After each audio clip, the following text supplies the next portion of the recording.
Bismillahirrohmanirrohim. Assalomu alaykum. Mana keyingi qismni boshladik. Mana 15 minutdan ortiq bo'lmaydi-da. Endi piva festivali halol dedimi? Pivani ichsa bo'laveradi dedimi? Qani xiyonat?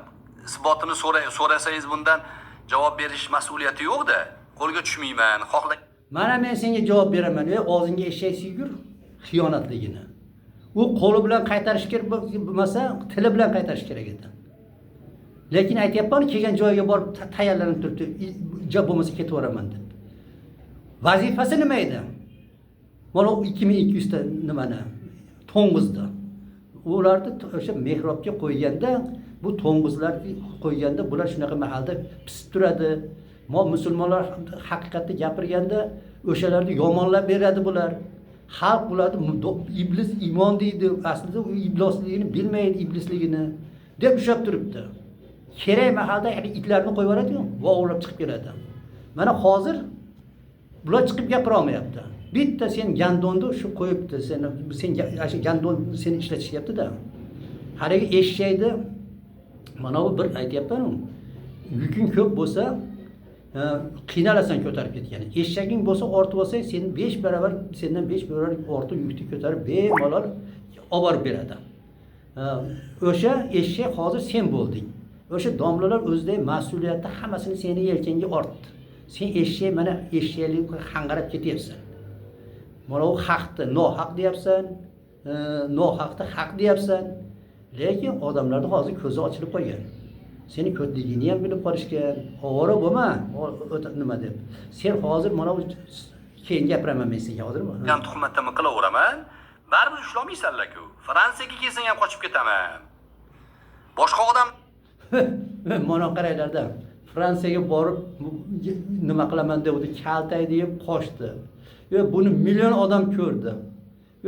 Uyatish degan men o'zimda ham ahmoqlik bo'larmadi. Bu katta uyat bo'larmidi endi. Men sizlar tushuninglar-da. Mana ko'rmaganlar bo'lsa, o'shani qidirib ko'ringlar-da. O'shan uchrashamiz degan. Borib turib, kelib haliga bular 3 kishi ekan, ular 2 kishi kelgan. Kelib turib bitta chechan bola qo'ygan. Chechan bolani ikkitasini solgan.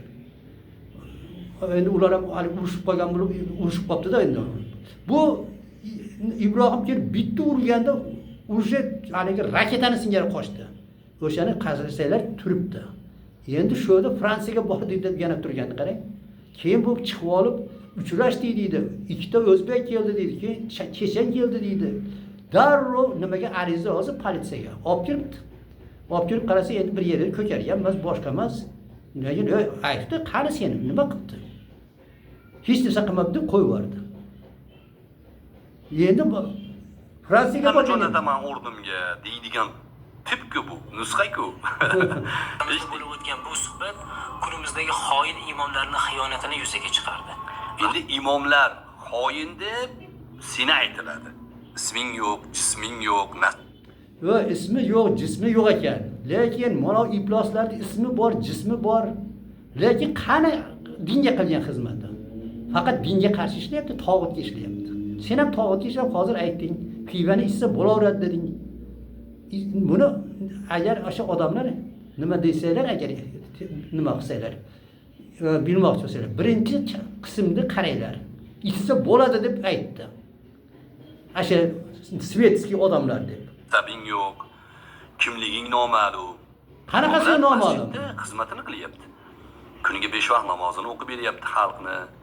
Nikoh bo'lsa nikohini o'qib beryapti. Janoza bo'lsa janozasini qilib beryapti. To'y-to'ychiq bo'lsa borib amri ma'ruf qilyapti. Toshkentdagi o'zingga o'xshagan nedagolladan so'rachi, imomlar osh to'ylarda nima ma'ruza qilyapti deb so'rachi. Haqqi gapiryapti. Haromdan parhez qillaring deyapti. Halol bilan rizq toplaring deyapti. Bolani yaxshi tarbiya qillaring deyapti. Imomlar xoin deb aytishdan maqsadi O'zbekistonni kufr davlatiga aylantirish. Va qara, bolalaringlarni yaxshi tarbiyalang deyaptimi domlalaring? Yo'q, og'zingga eshak suygur. O'g'lo nimaga jo'ratmaylar deb aytdimi? Ha, mana pivaga. Ashaga aytdimi? Qani ko'rsatchi. O'sha harom dedimi? Masjid endi mana da masjidda namoz o'qib beryapti, to'ylarga boryapti, nikoh o'qiyapti. Nima? Ibrohim aytdimi? To'ylarga bormayapti. O'zinglar odamlar o'ylab ko'ringlarchi. Yo to'yga bormayapti dedimi? Yo bo'lmasa nikoh o'qimayaptimi dedimi? Yo 5 vaqt namoz o'qimayaptimi dedimi? Mana hozir pivada gapirishimiz kerak. Avvalgida 10 minut. Mana bunda 5 minut ketibdi. Piva to'g'risida gap yo'q. Bularga xalaqit berishi mumkin bo'lgan asosiy mutaxassis imomlarmi? Ha, ana shu imomlarni yomonotlik qilish. Ya'ni bu joyda yurgan o'sha yosh yigit qizlarni atrofidan izolyatsiya qilish. Taktika bu. Imomni yomon ko'rsatib qo'ysa, ota-onasini kofirga chiqarib qo'ysa, qo'ni qo'shnisini, xalqini, millatini, butun boshli davlatni kufr davlati desa, bu bola bunga ishongandan keyin mana buni qo'liga tushadi. Mana bu. Va ashi deganini ko'rsatmaysanmi, Xudo urgan, ha? Odamlar, sizlar ham o'zinglar shundan savol beringlarchi. Ashnaqa deganini o'sha bolalarni buzilishiga, ona piva ichishiga borishiga o'sha Ibrohimning qanaqa aloqasi bor deb so'raysizlarmi? Keyin men yana qayta aytayapman. O'sha ikkita qism to'layapti, piva to'g'risida gap yo'q. Ibrohim to'g'risida gap ketyapti. Ya bu yerda biz Ibrohim to'g'risida emas, va piva to'g'risida gaplashishimiz kerak. Boshida aytdi. Benasabni qo'liga tushadi. Keyin bu chaqirgan joyga borib qurbon bo'lishi mumkin. Mana Abdulloh Zuparlar shunaqa qilib qurbon qilishdi. Xalqning ko'zi asta sekin Allohning izni bilan ochilib bormaydi. Xalqning ko'zi deganda butun xalqi nomidan gapiryapti. Xalq nomidan gapirmaydi. Kim nomidan gapirish kerak? Sen ko'tam shuni gapiryapsan-ku. Aytyapsan. Bular odamlarni yo'ldan adashtirib ketdi. Senikisi adashtirib, ular 150 mingtasini alqash qilishga yo'l ochib berdi, deb pitobga olib berdi. O'ylaylarchi odamlar. Ana o'sha yerda 150 mingni kim chaqirdi? Xudo urgan asha Mirziyevning komandasi chaqirdi. Kim ularni u yerdan qaytarish kerak edi? Imomlar qaytarish kerak edi. Hammasi imomlar iniga kirib ketdi. Endi bu to'g'risida hech bo'lmasa mana juma bo'ldi shu o'rtasida. Jumada chiqib shunaqa mana piva ichishibdi, shundan yomon ish bo'ldi. Bolalariga ehtiyot bo'linglar.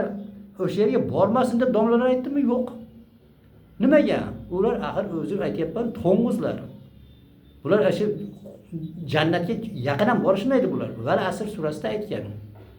O'sha 4 ta nima va asrga qasam hamma adashuvda, husronda. Shundan bona 4 ta sifat borlar jannatga kiradi xolos degan. O'shani Alloh aytayapti. Ular iymon keltirganlar, hammamiz iymon keltirganmiz. Yaxshi amal qilganlar, ko'pchilik yaxshi amal qiladi, bu ibodat qiladi. Keyin haqni gapirganlar, bular juda oz. Mo 2002 yilda hech qachon haqni gapirgan emas, bundan keyin gapirmaydi. Endi deyapti u yerda, yo'q haqni gapiradi degan bo'lsa, Alloh aytayapti. Yo'q dedi, haqni ular gapirmayapti dedi. Haqni gapirganda unga musibat keladi dedi. Musibat kelganda o'shalar qaytmasdan shu yana bir-birini sabrga chaqirib shu zulmga chidab shu haqni gapirib boraveradi dedi. Endi mana domlalar haqni gapiryapti degan odam Allohni yolg'onchi qilgan bo'ladi. Alloh aytayapti. Ular haqni gapirganlar azobga uchraydi. Qaysi domla azoblanib qoldi?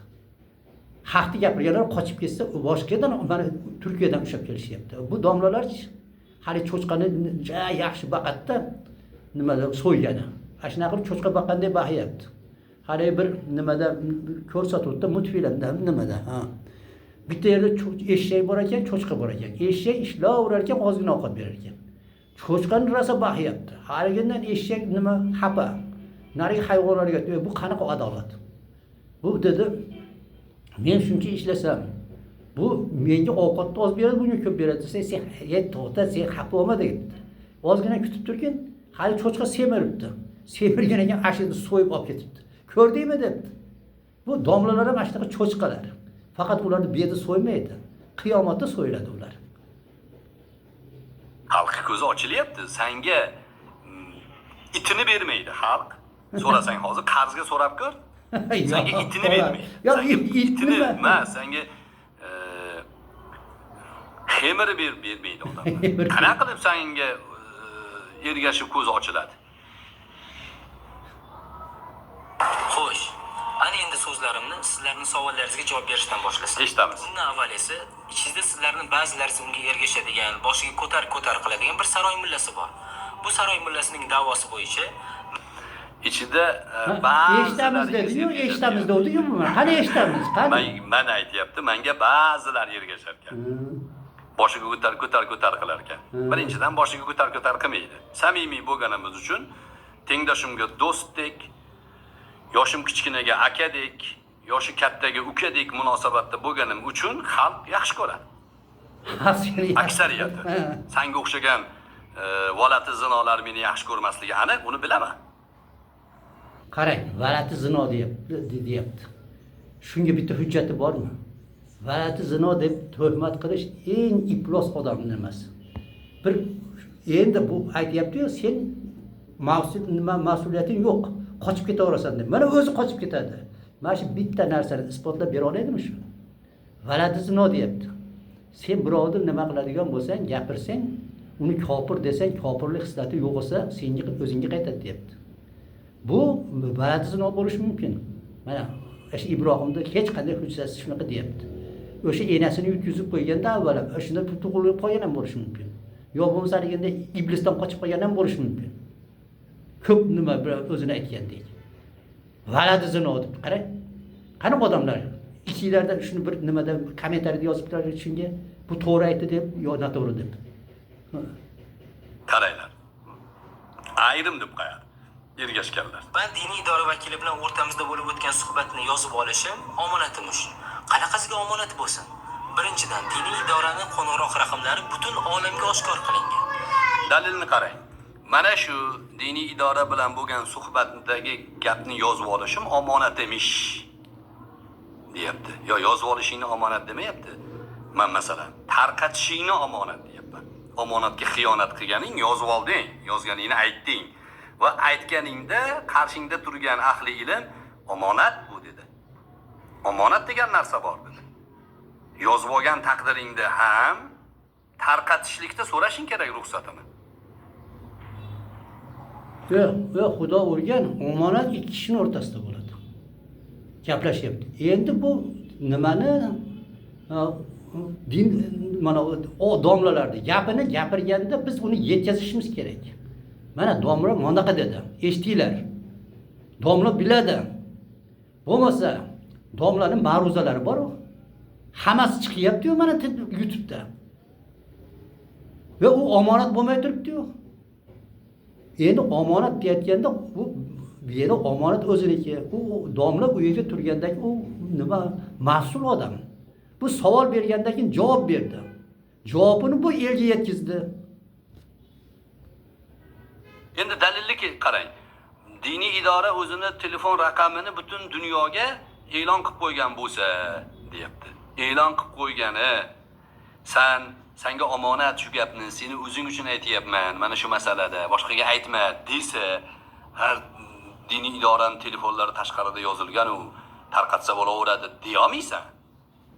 Senda diyonat yo'qki, iymon yo'qki, seni musulmon ekanliging juda katta ehtimol bilan noma'lum. Sen musulmon emassan katta ehtimol bilan.